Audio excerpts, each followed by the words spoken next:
everyone, this is Lana with Lana Belana Design and welcome to my channel.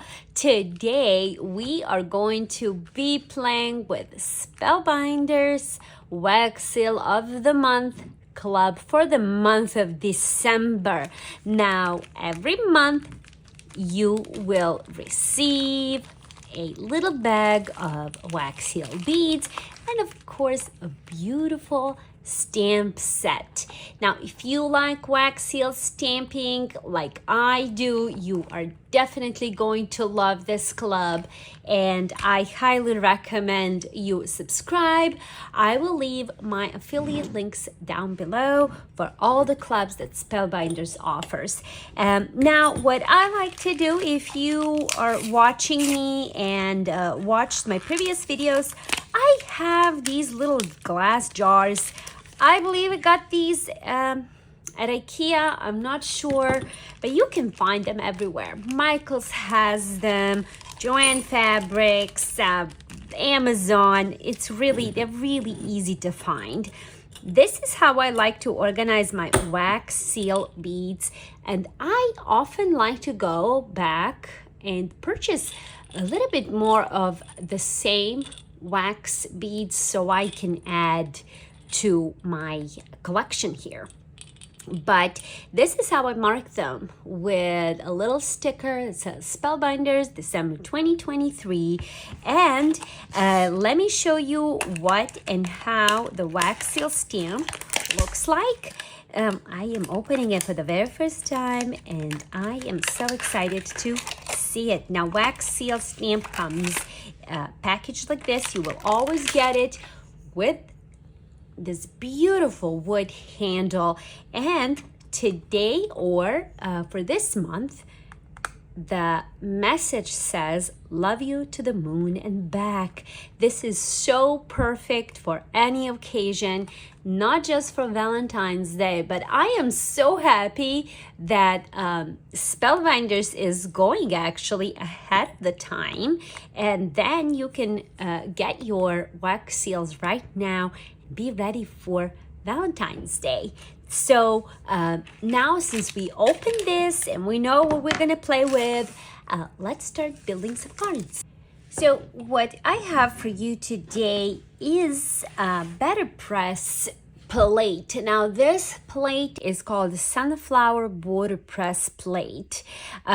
It is such a cool plate. As you can see, it's huge, it's ginormous.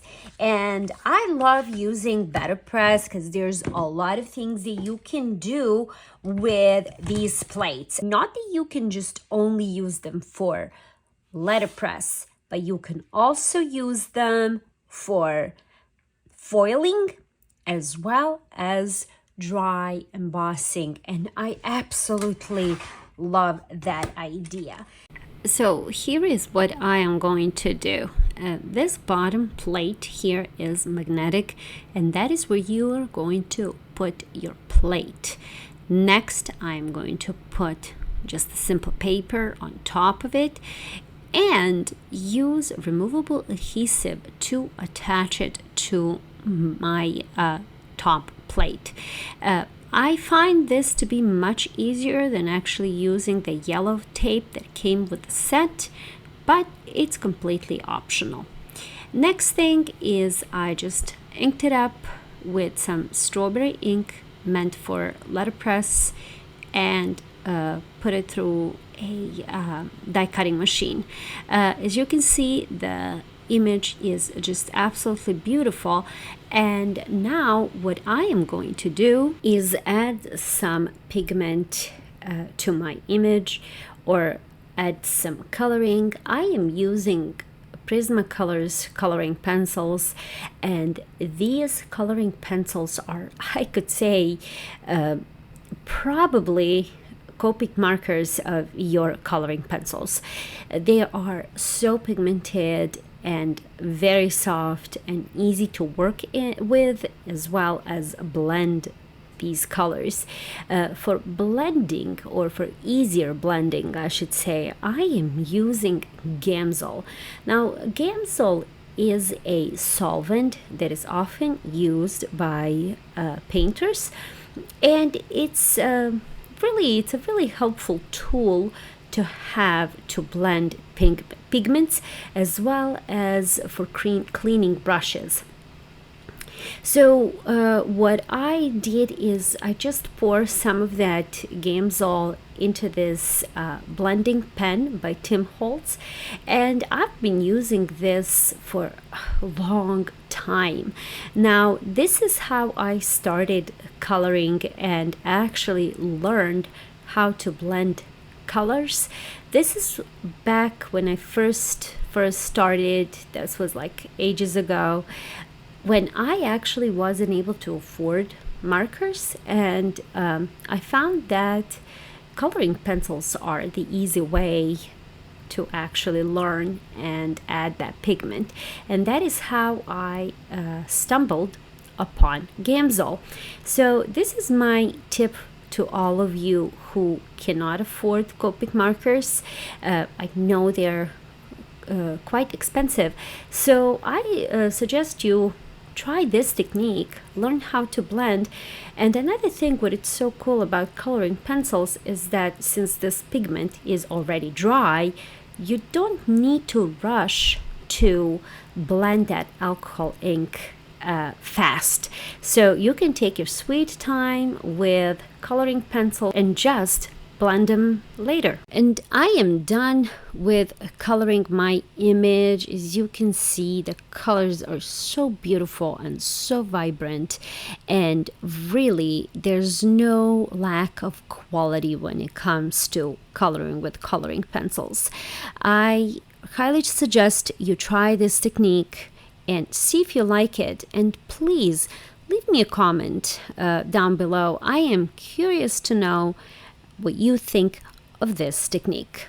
So here are the tips that I would like to give you when it comes to wax seals.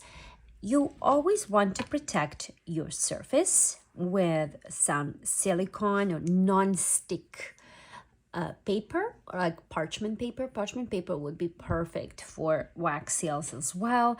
I just like to use my little silicone mat here. I got these in this little guy at Michael's. It was maybe like $3 if. Very inexpensive and really works awesome for wax seals.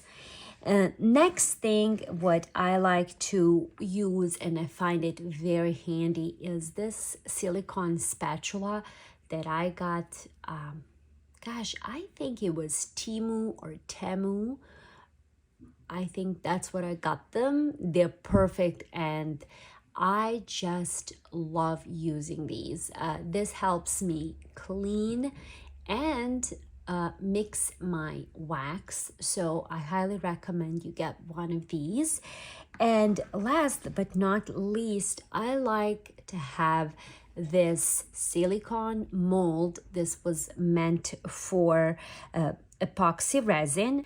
I got this a while back. I don't really remember where and when I got it, but you can check your local stores for something similar, like for jewelry making or something like that. Anything with smaller molds.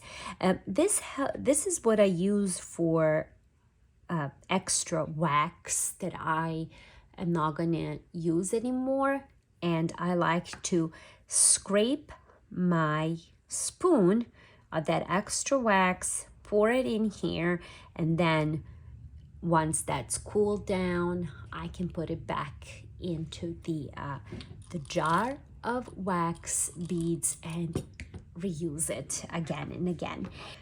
And next thing, what I'm gonna do is simply take this and pour it onto the mat, and I find that this is just enough. I'm gonna put that back in and simply stamp.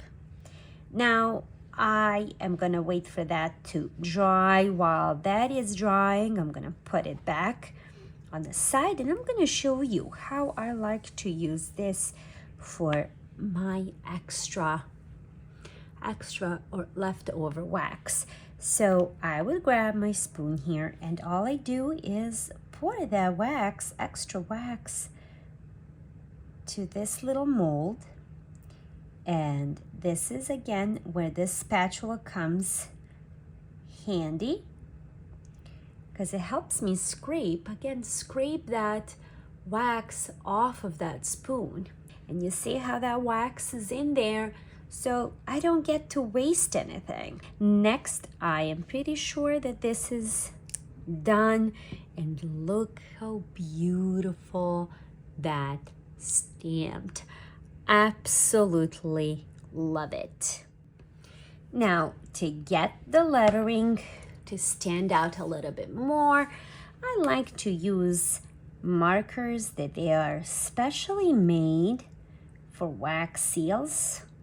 This is so pretty. I can't get enough of that. Look how elegant and beautiful that is. Just perfect. And now we are moving to assembly.